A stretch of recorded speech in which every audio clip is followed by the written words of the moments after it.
ഇന്ന് നമ്മൾ തയ്യാറാക്കുന്നത് നമ്മുടെയൊക്കെ വീട്ടിൽ എപ്പോഴും ഉണ്ടാകുന്ന വളരെ കുറച്ച് ചേരുവകൾ മാത്രം വെച്ച് സിമ്പിളായിട്ട് തയ്യാറാക്കാൻ പറ്റിയ നല്ലൊരു സ്നാക്കാണ്.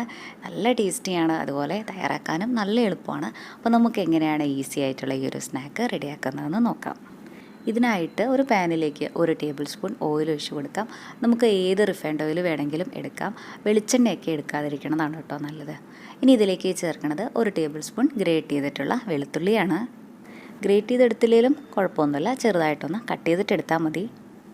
ഈ വെളുത്തുള്ളിയുടെ കളറൊക്കെ ചെറുതായിട്ടൊന്ന് മാറി വരണ സമയത്ത് ഇതിലേക്ക് 1 ടീസ്പൂൺ ചില്ലി ഫ്ലേക്സ്, ഉണക്കമുളക് പൊടിച്ചതും കൂടെ ഇട്ട് കൊടുക്കാം. ചില്ലി ഫ്ലേക്സ് ഒക്കെ നമ്മുടെ എരിവിനനുസരിച്ചിട്ട് കൂടുതലോ കുറവോ ഒക്കെ ചേർക്കാം. ഇനി ഇത് 1-2 മിനിറ്റ് നേരം നല്ലപോലെ ഇളക്കി കൊടുക്കാം. ലോ ഫ്ലെയിമിൽ വെക്കാനായിട്ട് ശ്രദ്ധിക്കണേ. ഹൈ ഫ്ലെയിമിലൊക്കെ ഇട്ട് കഴിഞ്ഞാൽ ഈ മുളകൊക്കെ പെട്ടെന്ന് തന്നെ കരിഞ്ഞു പോകും. ഈ ഒരു പാകമായി കഴിഞ്ഞാൽ ഇതിലേക്ക് 1 കപ്പ് വെള്ളം ഒഴിച്ചു കൊടുക്കാം. കൂടെ തന്നെ ആവശ്യത്തിനുള്ള ഉപ്പും കൂടെ ഇട്ട് കൊടുക്കാം. ഇനി ഇത് നല്ലപോലെ ഒന്ന് ഇളക്കി കൊടുക്കാം. കണ്ടോ, ഇതിങ്ങനെ തിളച്ച് വരണ സമയത്ത് ഇതിലേക്ക് 1 കപ്പ് അരിപ്പൊടിയാണ് ചേർത്ത് കൊടുക്കുന്നത്. വറുത്ത പൊടിയോ വറുക്കാത്ത പൊടിയോ എന്തായാലും കുഴപ്പമില്ല. ഇനി ഇത് നല്ലപോലെ ഒന്ന് മിക്സ് ചെയ്തിട്ടെടുക്കാം. നല്ല രുചിയുള്ള സ്നാക്കാണ് കേട്ടോ ഇത്. നമ്മുടെ ചാനലിൽ സിമ്പിളായിട്ട് നമുക്ക് തയ്യാറാക്കാൻ പറ്റിയ കുറേ നല്ല റെസിപ്പീസൊക്കെ ഉണ്ട്.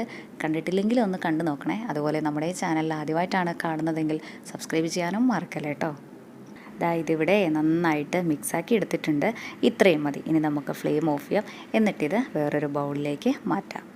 ഇനി ഇതിൻ്റെ ചൂടൊക്കെ ചെറുതായിട്ടൊന്ന് പോയിട്ട് നമുക്ക് കൈകൊണ്ട് പിടിക്കാൻ പാകത്തിനുള്ള ചൂടാകുന്ന സമയത്ത് മീഡിയം വലിപ്പമുള്ള 2 ഉരുളക്കിഴങ്ങ് നല്ലപോലെ വേവിച്ച ശേഷം ഉടച്ചെടുത്തിട്ടുള്ളതും കൂടെ ഇട്ട് കൊടുക്കാം. ഈ വേവിച്ചെടുത്തിട്ടുള്ള ഉരുളക്കിഴങ്ങ് ഏകദേശം 1.5 കപ്പാണ് ഉണ്ടാവുക.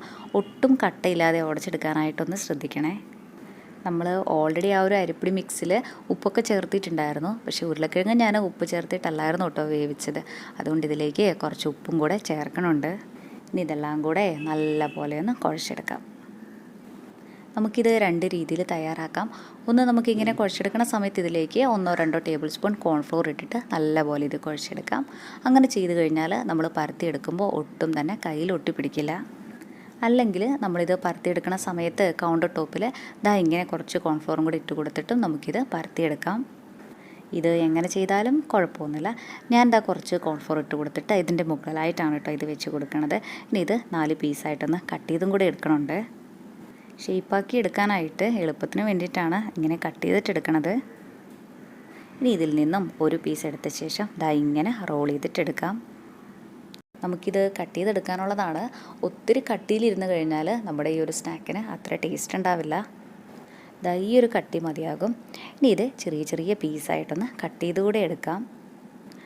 ഇതുപോലെ ചെറുതായിട്ട് തന്നെ കട്ട് ചെയ്തെടുക്കാനായിട്ട് ശ്രദ്ധിക്കണേ. എല്ലാം തന്നെ നമുക്ക് ഇതേപോലെ ഷേപ്പാക്കി എടുക്കാം. ഇനി നമുക്കിത് നല്ലപോലെ ഒന്ന് ഫ്രൈ ചെയ്തിട്ടെടുക്കാം. അതിനായിട്ടൊരു പാനിൽ ഓയിൽ ഒഴിച്ച് കൊടുത്തിട്ടുണ്ട്. ഓയിൽ നല്ലപോലെ ചൂടായി വരുന്ന സമയത്ത് നമുക്കിത് ഓരോന്നായിട്ടങ്ങ് ഇട്ട് കൊടുക്കാം. മീഡിയം ടു ഹൈ ഫ്ലെയിമിൽ വെച്ച് തന്നെ നമുക്കിത് ഫ്രൈ ചെയ്തിട്ടെടുക്കാം. ഇടയ്ക്കിടയ്ക്ക് തവി വെച്ചിട്ട് ഇങ്ങനെയൊന്ന് ആക്കി കൊടുക്കുകയും കൂടെ ചെയ്യാം.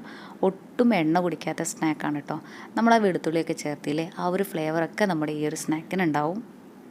2-3 മിനിറ്റൊക്കെ തന്നെ മതിയാകും. അപ്പോഴേക്കും തന്നെ നമുക്കിത് ഗോൾഡൻ ബ്രൗൺ ഷെയ്ഡായി കിട്ടും.